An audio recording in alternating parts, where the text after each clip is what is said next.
हमारे channel VH knowledge यानी virtual history knowledge में आपका स्वागत है। आज हम बात करेंगे दुनिया की सबसे पुरानी यूनिवर्सिटी के बारे में। आखिर ऐसा क्या हुआ था कि उसको बर्बाद कर दिया गया? आज वहाँ खंडर क्यों है? ऐसा क्या हुआ था कि इतनी बड़ी यूनिवर्सिटी को बर्बाद कर दिया गया?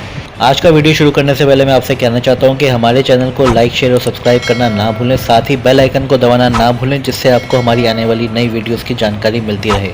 पुराने समय से ही नालंदा यूनिवर्सिटी ज्ञान के केंद्र के रूप में दुनिया भर में प्रसिद्ध थी। एक समय ऐसा भी था जब दुनिया के कोने कोने से लोग इस यूनिवर्सिटी में पढ़ने के लिए आया करते थे। ज्ञान के इस गढ़ में कोरिया, जापान, चीन, तिब्बत और तुर्की से छात्र और शिक्षक ज्ञान प्राप्त करने के लिए आते थे। लेकिन ऐसा क्या हुआ कि इस इतनी बड़ी यूनिवर्सिटी को खंडर बना दिया गया? इस यूनिवर्सिटी को बर्बाद करने के पीछे जो शख्स था उसका नाम था बख्तियार खिलजी। दुनिया भर में ज्ञान का प्रकाश फैलाने वाली इस यूनिवर्सिटी को पूरी तरह से नष्ट करने का निर्णय कर लिया था इस शख्स ने। बताया जाता है कि एक हिंदुस्तानी वैद्य ने जलन की भावना से उसे नालंदा यूनिवर्सिटी में आग तक लगाने के लिए मजबूर कर दिया था। उसने पूरी नालंदा यूनिवर्सिटी को आग के हवाले कर दिया, जिसके चलते लाइब्रेरी में रखी हुई बहुमूल्य किताबें जलकर राख हो गई। इतना ही नहीं, उसने नालंदा के कई धार्मिक नेताओं और बौद्ध भिक्षुओं की भी हत्या कर दी थी। 6वीं शताब्दी में हिंदुस्तान पर था खिलजी का राज। 12वीं शताब्दी के समय तुर्की शासक इख्तियारुद्दीन मोहम्मद बिन बख्तियार खिलजी का पूरा हिंदुस्तान पर राज हुआ करता था। उस दौरान नालंदा यूनिवर्सिटी राजगीर के एक उपनगर के तौर पर जानी जाती थी। इस यूनिवर्सिटी में पढ़ने वाले ज़्यादातर लोग विदेशी थे।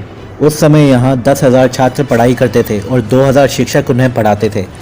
ये दुनिया की पहली ऐसी यूनिवर्सिटी थी जहाँ रहने के लिए हॉस्टल की सुविधा दी गई थी। बताया जाता है कि एक बार बख्तियार खिलजी बुरी तरह से बीमार पड़ गया था। उसने अपने हकीमों से काफ़ी इलाज करवाया, लेकिन ठीक नहीं हो सका। ऐसे में जब उसे भारतीय वैद्य से इलाज कराने के लिए कहा गया तो वो तैयार नहीं हुआ, क्योंकि उसे अपने हकीमों पर ज़्यादा विश्वास था।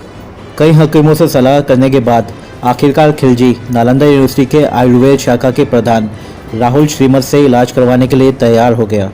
लेकिन खिलजी ने राहुल श्रीमद नाम के इस हिंदुस्तानी वैद्य के सामने शर्त रखी थी कि वो किसी भारतीय दवा का प्रयोग नहीं करेगा उस पर, और अगर खिलजी ठीक नहीं हुआ तो उसे अपनी जान से हाथ धोना पड़ेगा।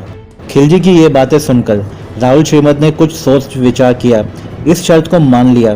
कुछ दिनों बाद वैद्य जी खिलजी के पास एक कुरान लेकर पहुंचे और कहा कि जल्दी ठीक होने के लिए इस कुरान के इतने पन्ने रोज़ पढ़ने होंगे।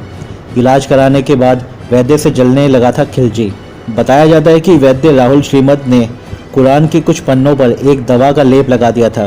खिलजी उन पन्नों को अपनी उंगलियों पर थूक लगाकर पलटता और फिर पढ़ता था, जिससे वो धीरे धीरे ठीक हो गया। लेकिन जैसे ही वो पूरी तरह से ठीक हो गया, उसके मन में उस वैद्य के प्रति ईर्ष्या का भाव आ गया। वो उससे इस तरह से जलने लगा था कि उसने ये तय कर लिया था कि ज्ञान के इस भंडार को ख़त्म कर देगा।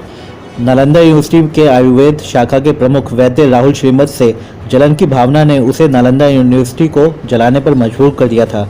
बताया जाता है कि इस यूनिवर्सिटी की लाइब्रेरी में इतनी किताबें थी कि करीब 3 महीने तक ये यूनिवर्सिटी आग में जलती रही।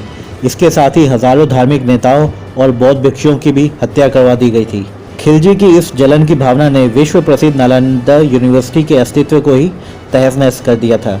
इसलिए ऐसा किया ताकि भारतीय वैद्य उसके हकीमों से अच्छा इलाज ना कर पाए।